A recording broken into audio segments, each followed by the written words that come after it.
नमस्कार, मैं अविनाश कुमार। बिहार के पूर्व मुख्यमंत्री जीतन राम मांझी का विवादों से चोली दामन का नाता रहा है। उन्होंने जब जब कुछ बोला है तब तब एक नया विवाद जन्म लिया है। मध्य प्रदेश सरकार की तर्ज पर बिहार में भी रामायण और महाभारत को सिलेबस में शामिल करने की मांग पर जीतन राम मांझी ने बेतुका बयान दे दिया। उन्होंने कहा कि रामायण की कहानियां हमें शिक्षा तो देती है, लेकिन प्रभु श्री राम वास्तव में थे, महापुरुष थे या नहीं, ये मुझे विश्वास नहीं है। मतलब प्रभु श्री राम के अस्तित्व पर जीतन राम मांझी ने सवाल उठा दिया। वो जीतन राम मांझी जो नाम के आगे राम लगाते हैं, जीतन राम मांझी। जीतन राम मांझी के द्वारा इस बेतुका बयान देने के बाद बिहार की राजनीति गर्म हो गई है। भाजपा के नेता लगातार अब जीतन राम मांझी पर सवाल उठा रहे हैं, यहां तक कर रहे हैं कि जीतन राम मांझी को अब नाम के आगे राम को हटाकर राक्षस लगा लेना चाहिए। वास्तव में ये सोचने वाली बात तो है। कई प्रतापी राक्षस हुए हैं। जब आपको भरोसा नहीं है फिर राम का नाम आप क्यों लगा रहे हैं? आपको कई प्रतापी राक्षस हुए हैं, जैसे अतिकाय, हिरण्यकश्यपु, कुंभकर्ण, रावण। कोई भी नाम आपको लगा लेना चाहिए। जीतन अतिकाय मांझी। एक वैसे समाज में प्रभु श्री राम के अस्तित्व पर सवाल उठाना जहां करोड़ों लोगों के प्रभु श्री राम आराध्य हैं, उस समाज में रहकर भगवान के ही अस्तित्व पर सवाल उठाना, ये कहीं न कहीं लाखों और करोड़ों लोगों के आस्था के साथ खिलवाड़ है। आप जनप्रतिनिधि हैं जनता के हित के लिए, लेकिन आप जनता के आस्था के साथ खेल जाते हैं। ये कैसा जनप्रतिनिधि का धर्म आप निभा रहे हैं? बहरहाल जीतन राम मांझी का इससे पहले भी और भी कहानियां हैं और भी विवादित बयान उन्होंने दिए हैं। इससे पहले उन सारी कहानियों का जिक्र इस वीडियो में अब करेंगे। सोशल इंजीनियरिंग में माहिर समझे जाने वाले नीतीश कुमार की पार्टी को जब 2014 लोकसभा चुनाव में करारी हार मिली थी, इसके बाद उन्होंने मुसहर समाज से आने वाले जीतन राम मांझी को मुख्यमंत्री बना दिया 20 सितंबर 2014 को।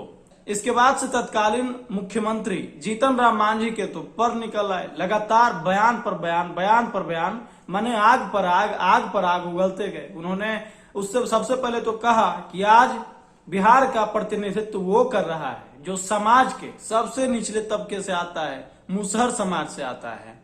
बहरहाल जीतन राम मांझी में वो खासियत तो है कि वो बोलने से पहले ये नहीं सोचते हैं कि अगला क्या कहे। लगातार नीतीश कुमार के साथ रहते हुए उन्होंने कहा कि नीतीश कुमार के सरकार में विकास तो हुआ है, लेकिन भ्रष्टाचार कम नहीं हुआ।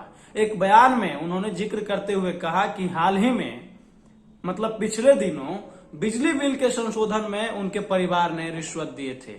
जीरो टॉलरेंस की नीति पर भी नीतीश कुमार पर सवाल उठाए थे, उनके सरकार पर सवाल उठाए थे। यही नहीं, वो लगातार उनका एक और बयान था कि एक मंच से जब भाषण दे रहे थे तो उन्होंने कहा था कि डॉक्टरों के तो हाथ काट लेने चाहिए। इसके बाद भी बड़ा बवंडर खड़ा हुआ था।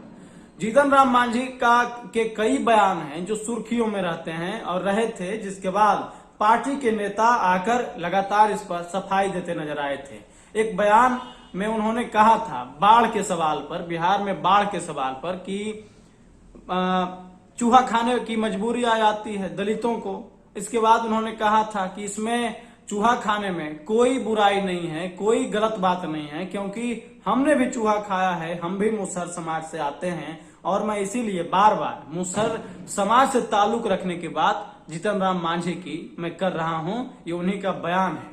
बहरहाल इसके अलावा एक और जो महत्वपूर्ण बयान जीतन राम मांझी का, उन्होंने कहा था कि बिहार से ताल्लुक रखने वाले केंद्रीय मंत्रियों को बिहार में घुसने नहीं देना चाहिए अगर वे आपदा के काल में बिहार नहीं आते हैं। इसके बाद बड़ा ही अंदर उनकी फजीहत तो हुई ही थी। सामूहिक रूप से भी उन्हें इन विवादों को झेलना पड़ा था। इन बयानों के बाद जो प्रतिक्रियाएं आती है उन्हें झेलना पड़ा था। उनके नेता जो है, उनके पार्टी के जो नेता हैं, वो लगातार आकर अपनी दलीलें इस पर दी थी।